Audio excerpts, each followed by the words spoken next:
আসসালামু আলাইকুম, আমি তাফসীর আহমেদ। ওয়েলকাম টু আমাদের ক্লাসরুম। ম্যাথমেটিক্স অফ ফিনান্সে আপনাদের স্বাগত। ইতিপূর্বে আমি পঞ্চম পর্ব পর্যন্ত আলোচনা করেছি। আজকে ষষ্ঠ পর্ব আলোচনা করব। অবশ্যই আপনার লেসনটি প্রথম থেকে শেষ পর্যন্ত দেখবেন, আশা করি ভালো লাগবে। সো ইতিপূর্বে আমি প্রথম 21টি অঙ্ক আলোচনা করেছি গত 5 পর্বে। আপনারা অবশ্যই দেখে নেবেন। স্টিল নাও যদি দেখে না থাকেন, আমি ভিডিও ডেসক্রিপশনে লিংকটি দিয়ে দিব, আপনারা অবশ্যই দেখে নেবেন। So let's get started. Problem 22. Miss Romana borrowed taka 5,000 from Rahman. She paid it with 2 years by 6 equal installment. অর্থাৎ রোমানা রহমান থেকে 5,000 টাকা borrowed করেছে, অর্থাৎ ধার করেছে বা ঋণ নিয়েছে। She paid it with 2 years, 2 বছরে পরিশোধ করেছে by 6 equal installment, অর্থাৎ 6টি ইনস্টলমেন্ট মাধ্যমে সম্পূর্ণ টাকা পরিশোধ করেছে। তার মানে বোঝা যাচ্ছে 2 বছরে 6টি ইনস্টলমেন্ট দিয়েছে।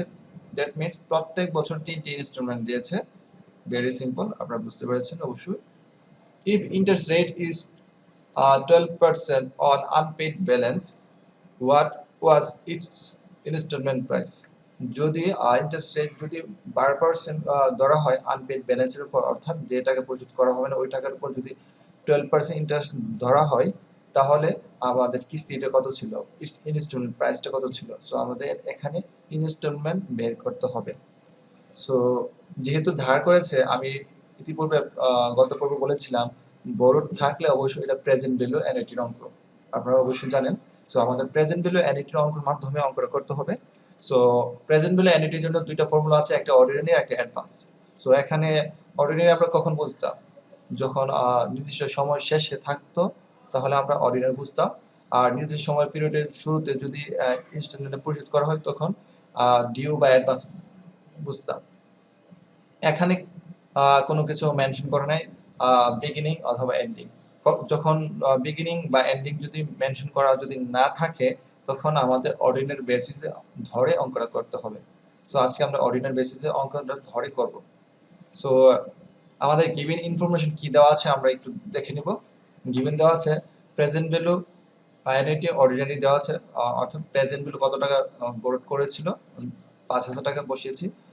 আর ইন্টারেস্ট রেট দেওয়া আছে 12%, কিন্তু বছরে 3বার ইন্টারেস্ট কাউন্ট করা হবে, অর্থাৎ 3বার তো ইনস্টলমেন্ট দেওয়া হবে, তো তাহলে 3বার ইন্টারেস্ট কাউন্ট করতে হবে।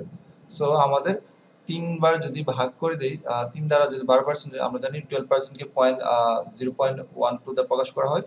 3 দ্বারা ভাগ করলে প্রত্যেক ইনস্টলমেন্টের জন্য আমাদের ইন্টারেস্ট রেট চার্জ হচ্ছে 0.04, অর্থাৎ যতবার ইনস্টলমেন্ট পেড করা হবে তত দিয়ে ভাগ দিতে হবে ইন্টারেস্ট রেটকে। সো আমরা যেহেতু 3বার ইনস্টলমেন্ট পেড করা হয় প্রত্যেক বছরে, 2 বছর টোটাল 6বার, প্রত্যেক বছরে 3বার, তাহলে 3 দ্বারা ভাগ করে আমরা পেয়ে যাচ্ছি 0.04। আর এন এর মান তো অবশ্যই বলা আছে, টোটাল পিরিয়ড হবে ইনস্টলমেন্ট হবে 2 বছরের মধ্যে 6। সো সরাসরি বলা আছে, সো 6 বসিয়েছি। হোয়াট ইজ দ্য এ? এ বলতে আমরা ইনস্টলমেন্ট কত, এ রিপ্রেজেন্ট করতেছি ইনস্টলমেন্টকে, এ রিপ্রেজেন্ট করতেছে। সো এ কত, সো আমরা ফর্মুলা ইউজ করে আমরা এর মান বের করব। So present value annuity ordinary formula হচ্ছে A within bracket 1 plus 1 minus 1 divided 1 plus I power N divided whole divided I. So আমরা যার যার মান বসিয়ে দেব। এখানে আছে আমাদের প্রেজেন্ট ভ্যালু অ্যানুইটি আছে আমাদের 5,000 বসিয়েছি। এর মান নেই, বসাতে পারবো না, এ আমরা বের করব। দেন আমাদের এখানে 1 বসিয়েছি, ফর্মুলা 1 বসিয়েছি। এখানে আই এর মান আছে 0.04 বসিয়েছি। আর এন এর মান দেওয়া আছে 6 বসিয়েছি। আর আবার আই এর মান দেওয়া আছে 0.04। তো আলটিমেটলি আমাদের জানি আমরা এ পাশ থেকে এই পাশে গেলে, যেহেতু এ পাশে ভাগ আকার আছে, সো ওই পাশে নিলে আমাদের গুণ হয়ে যাবে। সো আমাদের গুণ করে নিতে হবে 5,000 ইন্টু 0.04, আমরা এই সংখ্যাটাই গুণ দিয়েছি। আর এখানে থেকে যাবে, এ থেকে যাচ্ছে। আর আলটিমেটলি এই উপরে যে অংশটা, এই কাজটা করলে 1 ডিভাইডেড 1 প্লাস আই পাওয়ার 6 এর কাজটা করলে আমাদের এর মানটা থাকতেছে, অর্থাৎ এখানে 1 থাকতেছে, এখানে এ থাকতেছে, আর এখানে 1 থাকতেছে। আর এই মানটা আমাদের ক্যালকুলেটরে কাজ করে নিলে, অর্থাৎ ক্যালকুলেটরে 1 টাইপ করে ডিভাইডেড চিহ্ন টাইপ করে 1 প্লাস 1.04 পাওয়ার 6 ইকুয়াল ক্লিক করলে আমাদের এই কাঙ্ক্ষিত রেজাল্টটি চলে আসবে। সো আমাদের যে কাজটা করতে হবে পরবর্তী লাইনে, সো এই দুটো গুণ করে আমরা পেয়ে যাচ্ছি 200, 5008.04 গুণ দিলে আমরা 200 পেয়ে যাব। আর এখানে এ থাকতেছে, আর এখানে 1 থেকে যদি এই সংখ্যাটা মাইনাস করি তাহলে আমাদের থাকতেছে 0.02968। সো আমাদের পক্ষান্তর করে নিব, এ পাশে নিয়ে ডান পক্ষ বাম পক্ষ পক্ষান্তর করে নিয়েছি পরবর্তী লাইনে। সো আমাদের প্রয়োজন হচ্ছে ইনস্টলমেন্ট এর প্রয়োজন। সো এই 0.02968 পরবর্তী লাইনে 200-কে ভাগ করতে হবে, কেননা এখানে গুণ আকার আছে। সো ভাগ করেছি। সো ভাগ করার পর কাঙ্ক্ষিত রেজাল্ট আমরা পেয়ে যাচ্ছি, এর মান পেয়ে যাচ্ছি, ইনস্টলমেন্ট মান পেয়ে যাচ্ছি 953.81 অ্যাপ্রক্সিমেটলি, অর্থাৎ প্রায়। হোপ দ্যাট ইউ আন্ডারস্ট্যান্ড আমাদের কিভাবে আমাদের বের করতে হবে ইনস্টলমেন্ট যদি বলা থাকে। আমরা আরেকটা অঙ্ক দেখে নিব। Problem 23. A man buys a house for টাকা 2 lakh. He pays টাকা 50,000 as down payment and make an agreement to amortize the rest of the debt at 12% compound quarterly for 10 years. What will be the size of the quarterly payment? অর্থাৎ সহজ ভাষায় এক ব্যক্তি একটা বাড়ি কিনেছে 2 লক্ষ টাকা দিয়ে। হি পেজ টাকা 50,000 অ্যাজ ডাউন পেমেন্ট, অর্থাৎ প্রাথমিকভাবে সে 50,000 টাকা পরিশোধ করে দিয়েছে। যদি প্রাথমিকভাবে 50,000 টাকা পরিশোধ করে দেয় তাহলে আর বাকি থাকবে 1,50,000, অর্থাৎ 2 লক্ষ থেকে 50,000 মাইনাস করে থাকবে 1,50,000। এই 1,50,000 জন্য সে এগ্রিমেন্ট করেছে পরবর্তী যে টাকাটা, অর্থাৎ 1,50,000 12% কম্পাউন্ড সুদে, অর্থাৎ কোয়ার্টারলি কিস্তিতে পরিশোধ করবে 10 বছর সময়ের মধ্যে। What will be the size of the quarterly payment? এখন বলা হয়েছে প্রত্যেক কোয়ার্টারে যে টাকাটা দিবে এই টাকার পরিমাণ কত, অর্থাৎ কিস্তির পরিমাণ চেয়েছে। সো আমরা what will be the size of the quarterly payment, অর্থাৎ কোয়ার্টারলি কত টাকা পরিশোধ করবে, আমাদের কিস্তির পরিমাণ অর্থাৎ এর পরিমাণ চেয়েছে। সো যেহেতু আমাদের এখানে সে বাই করেছে, অর্থাৎ কোনো জিনিস বাই করেছে, বাই করলে এখন টাকা পরিশোধ করতে হবে। তো 1,50,000 টাকা এখনের মূল্য। সো এটা প্রেজেন্ট ভ্যালু এন্ড এটি ধরে অঙ্ক করতে হবে। 2 লক্ষ টাকা এখনের মূল্য, এর মধ্যে সে 50,000 টাকা পরিশোধ করে দিয়েছে, আর বাকি আছে 1,50,000 টাকা। এই 1,50,000 টাকাকে প্রেজেন্ট ভ্যালু টোটাল ভ্যালু ধরে আমাদের অঙ্কটা করতে হবে। সো আমাদের সাইজের পরিমাণ বের করতে হবে, অর্থাৎ কোয়ার্টারলি কত টাকা পরিশোধ করতে হবে, অর্থাৎ এনএটি বা ইনস্টলমেন্ট পরিমাণ কত বের করতে হবে, অর্থাৎ যেটাকে আমরা এ দ্বারা প্রকাশ করি। সো আমরা সলিউশন চলে যাব। আফটার পেইং টাকা 50,000, the remaining amount is টাকা 2 lakh minus 50,000, that means 1,50,000. দেন আমাদের তথ্য দেওয়া আছে, আয়ের মান দেওয়া আছে, অর্থাৎ ইন্টারেস্টের পরিমাণ দেওয়া আছে 12%। সো 12% কে আমরা 0.12 লিখতে পারি, কিন্তু আমরা যেহেতু কোয়ার্টারলি হচ্ছে বছর 4 বার, এক বছর 4 বার হবে কোয়ার্টারলি। সো কোয়ার্টার হচ্ছে 4, সো 4 দিয়ে ভাগ করে আমরা পেয়ে যাচ্ছি 0.03। সো আমাদের কোয়ার্টারলি পরিশোধ করবে পেমেন্টগুলো। সো যেহেতু কোয়ার্টারলি কম্পাউন্ড করা হবে, কোয়ার্টারলি পরিশোধ করা হচ্ছে, সো কোয়ার্টারলি কম্পাউন্ড করা হবে। সো 4 বার যদি কাউন্ট করা হয়, প্রত্যেকবারের জন্য আমাদের কাউন্ট হবে 0.03%। আশা করি বুঝতে পেরেছেন। 3 এন এর পরিমাণ হচ্ছে আমাদের যেহেতু টোটাল ইয়ার্স দেওয়া আছে 10 ইয়ার্স, সো এন হচ্ছে নাম্বার অফ টাইমস। সো এক বছর যদি 4 বার পেমেন্ট করা হয়, 10 বছরে কতবার পেমেন্ট করা হবে? সো এক বছরে 4 বার পেমেন্ট করা হলে 10 বছরে 40 বার পেমেন্ট করা হবে। আশা করি আপনারা বুঝতে পেরেছেন। আর এর মান হচ্ছে আমরা জানি না, বের করব। সো আমরা জানি বছরে একাধিকবার পেমেন্ট হলে আমরা আই কে ভাগ করতে হয় এবং এন এর সাথে গুণ করতে হয়। সো অর্থাৎ বছর ইয়ারের সাথে গুণ করতে হয়, সেটা আমরা জানি। যদি না জেনে থাকি অবশ্যই আমরা এখন পেন ডাউন করে নিব। আশা করি পরবর্তীতে আমরা ভুলবো না। সো আমরা ফর্মুলাটা ইউজ করব, আমাদের অর্ডিনেট ফর্মুলা ইউজ করতে হবে, যেহেতু এখানে বিগিনিং বলা নাই বা এন্ডিং বলা নেই। সো আমাদের যখন কোনো মেনশন করা থাকবে না টাইম, কিস্তিটা নির্দিষ্ট সময়ের শুরুতে হচ্ছে বা শেষে হচ্ছে, এরকম যদি মেনশন করা যদি না থাকে তাহলে আমাদের ধরে নিতে হবে আমাদের এটা অর্ডিনারি। সো অর্ডিনারি ফর্মুলাটা অবশ্যই আমরা ইতিপূর্বে জেনে গিয়েছি। সো ফর্মুলাটি ইউজ করব। সো আমাদের পিবিএও আমাদের হচ্ছে যেটা 1,50,000 1,50,000 বসিয়েছি, এর মান আমরা জানি না, আমরা বের করব। আর আয়ের মান দেওয়া আছে, আমরা বের করেছি 0.03 বসিয়েছি, এন এর মান হচ্ছে 40 বসিয়েছি, আয়ের মান আবার এখানে বসিয়েছি হচ্ছে 0.03। সো আলটিমেটলি এই 0.03 এখানে ভাগ আকার আছে, ওই পাশে যদি আমরা পক্ষান্তর যদি করে নিই, অর্থাৎ বাম পক্ষে যদি নিয়ে যাই, তাহলে আমাদের গুণ করতে হবে, আমরা গুণ করেছি। আর এখানে রয়ে গেছে এর রয়ে গেছে, আর অবশ্যই এটা চলে গেছে, 1 বসেছি। আর এই অংশটা আমরা জানি ক্যালকুলেটর কাজ করতে হয়, আমরা কিভাবে ক্যালকুলেটর কাজ করতে সেটা আমরা জানি, আমরা ইতিপূর্বে জেনেছি। সো এই কাজটা করলে আমরা পেয়ে যাচ্ছি এই অংশটি, আমরা এই মান চলে আসবে। তো পরবর্তী লাইনে আমরা যদি গুণ করি, আমরা পেয়ে যাবো 4,500, আর এখানে আর এ থাকতেছে, আর এখান থেকে 1 থেকে সংখ্যাটা মাইনাস করলে আমরা পেয়ে যাচ্ছি এই সংখ্যাটি। সো আলটিমেটলি আমাদের প্রয়োজন হচ্ছে এ। সো যেহেতু এখানে এর প্রয়োজন, আমরা এটা এখানে গুণ আছে, এখানে 4,500 কে ভাগ করলে হয়ে যাবে। সরি, এখানে 4,500 হবে, একটু ভুল হয়েছে। 4,500 কে ভাগ করলে আমাদের কাঙ্ক্ষিত রেজাল্ট পেয়ে যাচ্ছি, এর পরিমাণ হচ্ছে 6,489.36 অ্যাপ্রক্সিমেটলি, অর্থাৎ প্রায়। Hope that you understand. আমরা পরবর্তী আরেকটা অঙ্ক করে নিব। Problem 24.